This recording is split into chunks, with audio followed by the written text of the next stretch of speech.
Mais pour parler du live, on a donc le plaisir d'accueillir Serge Calfon, qui donc est un professionnel de la télé. Bonjour. Bonjour. Assieds-toi, on sera plus à l'aise. Déjà, si vous ne connaissez pas Serge, vous allez peut-être reconnaître... Ça, c'est vrai. C'est vrai qu'à chaque fois qu'on dit Magnéto Serge, il touche de l'argent sur Magnéto Serge. Ouais. C'est vrai, vous l'avez déposé? Combien tu touches, Serge? Je le reverse à l'Afrique. Il est là, Bafi! Il est là! Vas-y. Bien, Serge! Donc à chaque fois qu'on le dit, il touche un bien petit sûr, peu. il touche plein de blé. Ok. Magnéto Serge, Magnéto Serge, Magnéto Serge, Magnéto Serge, Magnéto Serge, Magnéto Serge, Magnéto Serge! Donc voilà, vous avez tous reconnu Serge. Beau souvenir. C'est un beau souvenir. C'était en quelle année, ça te rappelle ou pas? Je pense que c'était en 98, entre 98 et 2000. D'accord. Donc, pour présenter rapidement Serge, donc, qui est un réalisateur de télé, qui est le réalisateur des émissions, alors je vais lire parce qu'il y a beaucoup de références, et réalisateur des émissions de la productrice Catherine Barma, telles que Tout le monde en parle, On a tout essayé, On n'a pas tout dit, On n'est pas couché, Panique dans l'oreillette. Tu as également réalisé C'est plus clair, En toutes lettres, Le Coffre, Les enfants de la télé, Les guignols de l'info, Touche pas à mon poste, des jeux, des lives aussi, des captations live de spectacles comme Florence Foresti, Ayam en Égypte, le spectacle de Franck Dubos, Michel Sardou au Palais des Sports. Tu as aussi fait les premiers défilés d'Etam en live, donc en 2010, en 2011, en 2012. Et aussi des émissions politiques, puisque tu as participé à la refonte des émissions aussi, du JT de TF1. Oui. Et aussi à la réalisation d'émissions politiques, et notamment les débats présidentiels, qui étaient aussi réalisés en live. Donc, j'ai tout dit ou pas? En partie. En partie, juste en partie. C'est vrai que... Donc c'est déjà pas mal. Donc je pense qu'on a un expert du live. Et donc moi, mes questions pour toi, elles sont les suivantes. Pour toi, quelles sont les étapes déjà dans la préparation d'un live qui sont essentielles? Alors, c'est la préparation dans le live, c'est qu'est-ce qu'on veut raconter, quels sont les intervenants, qu'est-ce qu'on doit faire passer comme information. Donc, si c'est un débat, eh bien, il faut pouvoir couvrir l'espace, les interlocuteurs, tous ceux qui sont censés passer à l'image. Donc, avoir dans différents axes les bons regards pour que, lorsqu'on est devant un écran, on ait la sensation que les gens nous parlent, comme vous avez pu le voir dans la petite vidéo juste avant. Si j'avais pas eu une caméra en face de Eric et Ramsey devant Bigard qui me fait un double pouce devant Thierry, ben, l'émotion que vous avez eue à ce moment-là n'aurait pas été la même. Donc c'est vraiment de couvrir un événement avec le nombre de caméras qu'on nous aura donné, parce que les budgets ne sont pas toujours les mêmes. Parfois, on a une caméra. Tu demandes. Voilà, tu imposes des choses. Ah bah bien sûr, oui. Ouais. Quand on me dit, voilà, je veux raconter l'histoire de 10-12 personnes qui sont autour d'une table, si j'ai 3 caméras, je ne vais pas raconter la même histoire que si j'en ai 10, qui vont me permettre d'avoir un regard des approbateurs sur une personne qui est en train d'évoquer une idée, et puis quelqu'un qui fait à côté. Si j'ai pas la caméra sur lui, vous n'aurez pas l'émotion de cette expression, etc., etc. Soit on a juste le président qui est derrière son pupitre et qui fait son discours. Si on a l'autre point de vue de ce qui se passe dans la salle et que tous ceux qui sont atterrés, on n'a pas la même émotion, il ne se passe pas la même chose. Donc moi, c'est d'essayer de couvrir un événement pour avoir le maximum de points de vue et d'émotions. C'est vraiment, ma réalisation est plus basée sur l'émotion. Il y en a d'autres qui sont plus sur l'esthétique du plan, etc., etc. Chacun a sa marque de fabrique. C'est intéressant parce que quand on préparait cette interview, tu me disais aussi qu'il y avait une spécificité française, c'est-à-dire que la réalisation en Angleterre, par exemple, ou en France, voilà, c'est pas exactement la même chose. Nous, on est beaucoup plus instinctif. En Angleterre et dans les pays anglo-saxons, le réalisateur est un chef d'orchestre, mais il y a une espèce de temps de retard. C'est une autre personne qui va appuyer sur les boutons, qui va passer des images, et le réalisateur va dire passe-moi le gros plan, passe-moi le plan large, passe-moi un plan moyen, un plan sur le public. Et donc, c'est une réalisation qui est beaucoup plus calme dans les pays anglo-saxons. On le voit bien dans les late shows. Il n'y a quasiment qu'un plan. On a le plan du présentateur et de la personne qui sont juste dans l'efficacité. parce que d'abord, ils ont beaucoup plus préparé que nous, par rapport à une émission avec Cyril Hanouna, où rien n'est écrit et tout part en live pour le coup. Un late show, même l'interview a été préparée, les réponses aux questions, etc. Donc, on veut vendre au maximum ce qui a été écrit par les auteurs, donc il n'y a pas de fioriture. Nous, en France, on veut tout voir, donc entre ce que veut faire le réalisateur, ce que veut faire le producteur, ce que veut faire le présentateur, etc. On nous dit « Ah non, on veut voir du public, nous, qui applaudit ». Puis il y en a d'autres qui disent « Non, mais moi je veux voir que le chanteur qui chante, moi je veux voir que les danseurs qui dansent ». Voilà, chacun, et à nous de modérer, de moduler pour que tout le monde soit à peu près satisfait de ce qu'il y aura à l'image et qu'on ait à peu près un point de vue cohérent. Parce qu'après, tout peut être déstructuré. Même vous, je pense que vous avez vu parfois des concerts en disant ah, c'est chiant, je ne vois pas assez le chanteur, j'en ai marre de voir du public, j'en ai rien à foutre, etc., etc. Et ça, c'est le travail du réalisateur. Et justement, quand il y a des imprévus, parce que j'imagine que dans toute ta carrière, là, tu as dû faire face à des situations un peu bizarres, ou fois que ce soit technique, des gens, ou des interventions, ou des choses comme ça. Exactement. Comment on gère ça ? Alors, il y en a un qui n'était pas tout à fait en direct, mais qui aurait pu se passer en direct, que vous avez peut-être vu, c'est sur l'émission de Laurent Ruquier, la dernière de la saison, qui était On n'est pas couché, et dans tout le quartier, en face de l'Élysée, donc au pavillon Gabriel, il y a une coupure de courant. Et donc on est juste arrivé sur des secours, et c'était la dernière de la saison, Léa Salamé quittait l'émission, et donc heureusement et malheureusement on n'était pas en live, mais je pense qu'on aurait peut-être réagi grâce à Periscope de la même façon. Il a fallu trouver une solution pour pouvoir terminer une émission ou au moins laisser Léa Salamé dire au revoir aux téléspectateurs. Donc j'ai eu l'idée de filmer avec mon iPhone Laurent Ruquier qui nous explique que voilà, l'émission, on avait un problème de courant, donc on était un peu dans la pénombre. Et ça lui a plu, donc on a commencé à filmer. Puis j'ai dit à mes cadreurs de sortir leur téléphone et de chacun prendre un point de vue pour continuer à réaliser avec différents plans et pour voir un peu tout ce qui se passait en même temps, parce que sinon on avait juste un angle. Et on s'est amusé à faire ça. Ce qui nous a sauvés et ce qui est très important, ce qui a fait la réussite aussi de ce moment-là, c'est qu'on avait heureusement la console de son qui était branché sur le secours, et donc le son était très bon. Je le dis parce que autant l'image, on peut accepter une image un peu dégradée, autant le son, si on n'entend pas ce qui se passe, et ce qui est la force de la radio, ça devient très compliqué. Si on doit tendre l'oreille, si on n'entend pas voilà, le débat, juste l'image, quelqu'un qui se casse la gueule, ok, c'est drôle, on n'a pas besoin du son, mais souvent c'est ce qui se dit qui est important, et donc le son est très important, presque plus important que la qualité de l'image. D'accord, oui, donc c'est intéressant ça. Et alors, est-ce qu'il y a justement, on parle d'un peu d'imprévu, des rideaux de sécurité, parce que toi, tu es au contrôle, tu es aux manettes, et puis derrière, s'il se passe quelque chose, est-ce qu'il y a quelqu'un qui peut te débrancher ? Moi, je peux décider, quoi, par exemple. Je peux décider, puisqu'il n'y a qu'un seul flux qui passe, c'est-à-dire qu'aujourd'hui encore, il n'y a que la caméra que j'ai décidé de passer ou qu'on m'impose de passer, ce qui peut parfois arriver, qui arrive chez vous.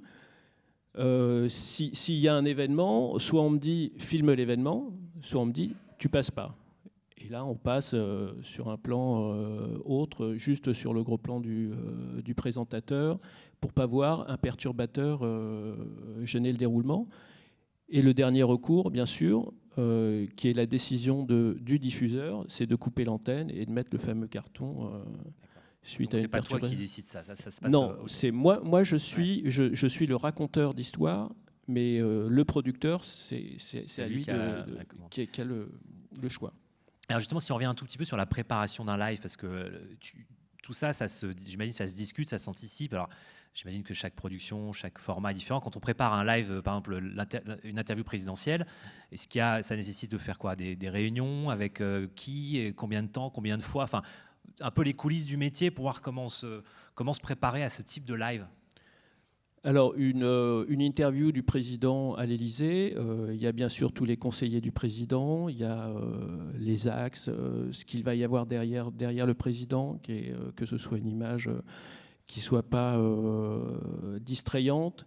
Il y a les fameux drapeaux qu'il doit avoir sur son épaule, etc. Bien rangé, Voilà. tout ça. Voilà, toutes les valeurs de plan et la lumière. Et ensuite, voilà, c'est que ce soit une image, pas de plan Vous artistique, de contre-plongée, pas de profil, pas de... Il y a des répétitions? Avec le président, non. On le met juste en place quelques minutes avant pour vérifier que la lumière, que tout va bien. Mais sinon, on vérifie juste tous les plans, mais il n'y a pas de répétition avec lui proprement dit. Et dans les émissions plus de divertissement ou les concerts, etc., il y a une répétition technique, je veux dire, enfin pas... Là, il faut vérifier. Sur un live, par exemple, samedi soir, il y avait la pièce de théâtre Folle Amanda qui était captée en live. Là, pareil, il faut vérifier que le son sera bon, que tout le monde va être bien éclairé, etc. Et que tous les axes, qu'on arrive à couvrir la comédie, ou qu'elle se passe sur scène, même si la mise en scène est déjà faite. D'accord. Et tout à l'heure, tu as utilisé le mot valeur de plan. Donc ça dépend du nombre de caméras que tu as mis à disposition, que tu as demandé. Et est-ce qu'il y a une limite? Est-ce qu'il y a une...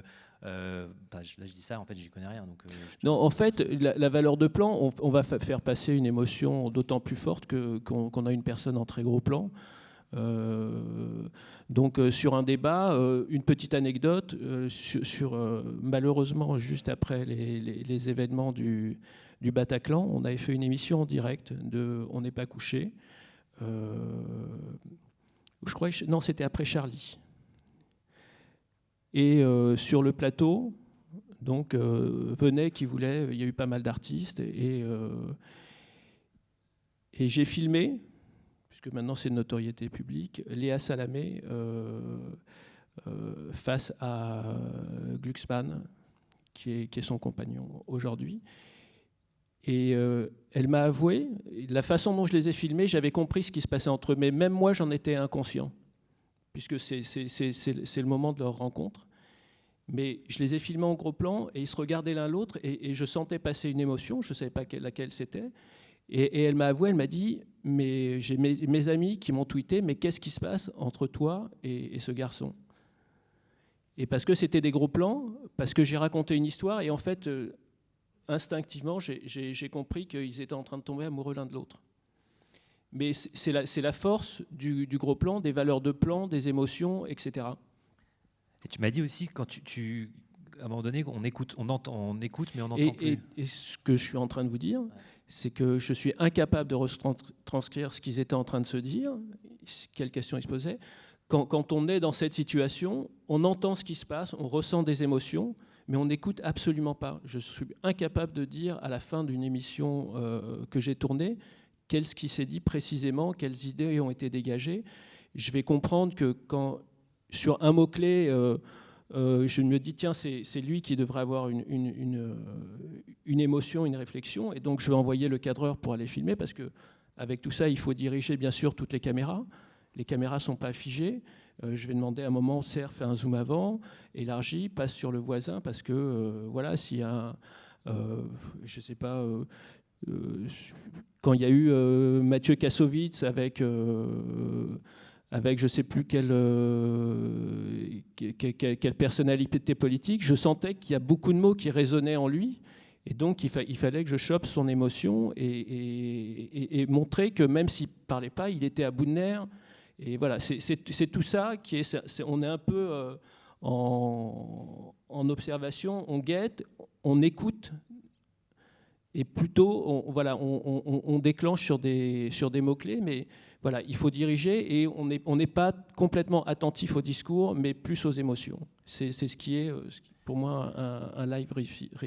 Et alors là, j'imagine, parce que quelque part, quand tu es dans une régie, il y a le côté intime de la régie, alors même si il y a des écrans partout, tu as une sorte de vue comme ça, assez importante. On balaye comme ça, on essaye de, par rapport à tout ce qu'on entend, on balaye et on regarde. Alors, en règle générale, on a quelques caméras qui couvrent la majorité des personnages, et puis dès qu'on sent qu'il y a un visage qui se met à réagir, ou on se dit tiens, il va réagir, on envoie une autre caméra dessus. Et c'est ce que on m'avait déjà posé la question il y a quelques années, et Thierry Ardisson m'avait posé la question. Il m'a dit, mais qu'est-ce qui te motive? Et moi, je suis plus, là c'est un exercice qui est terrible pour moi parce que je ne suis pas du tout un orateur, mais je suis plus un observateur et un faiseur. Mais c'est, je me dis, je me mets à la place d'une personne qui est chez lui et qui serait assise à la table et qui balayerait sans rien dire et qui essayerait de comprendre ce qui se passe autour de cette table. Et voilà. Et mes caméras sont dirigées, elles sont assez proches en général. Et j'essaye de raconter l'histoire comme si j'étais assis à cette table-là. Alors, comment tu vois toute l'arrivée de cette nouvelle technologie, le mobile, le fait que maintenant n'importe qui peut devenir réalisateur, je mets ça entre guillemets, mais on va voir dans les exemples, on en a vu certains, n'importe qui peut s'improviser réalisateur. Comment tu vois cette démocratisation du live à grande échelle et comment, toi, ça, je ne sais pas si ça t'intéresse, est-ce qu'il y a des choses qui te... Oui, nous, ça nous intéresse, enfin, sur ce que je fais aussi. Moi, je travaille beaucoup avec des très grosses machines, mais... j'ai développé chez moi, chez Magnéto Serge, chez Magnéto Presse. Je ne sais pas si vous avez déjà vu l'émission Un jour un destin. Voilà, où on est, c'est nos bureaux. J'ai une régie qui est grande comme une petite mallette. Et on fait notre cuisine. On est toujours à l'affût des dernières technologies. Et effectivement, on est déjà en train de parler après cet événement au pavillon Gabriel sur l'émission Drucker, de faire des émissions uniquement à l'iPhone. On est en train de nous-mêmes de réfléchir à trouver une façon de switcher et d'avoir comme ça 3-4 personnes avec des téléphones pour réaliser une émission. Oui, évidemment, mais il n'empêche qu'on veut toujours qu'on nous raconte une histoire, qu'on nous donne un point de vue personnel. À partir du moment où on devient acteur, c'est-à-dire qu'on commence à choisir, vous vous mettez à ma place et vous entendez, mais vous n'écoutez plus. À partir du moment où on doit agir sur ce qui se passe et qu'on va se mettre à choisir les points de vue, c'est juste notre curiosité, mais le contenu ne nous intéresse plus vraiment.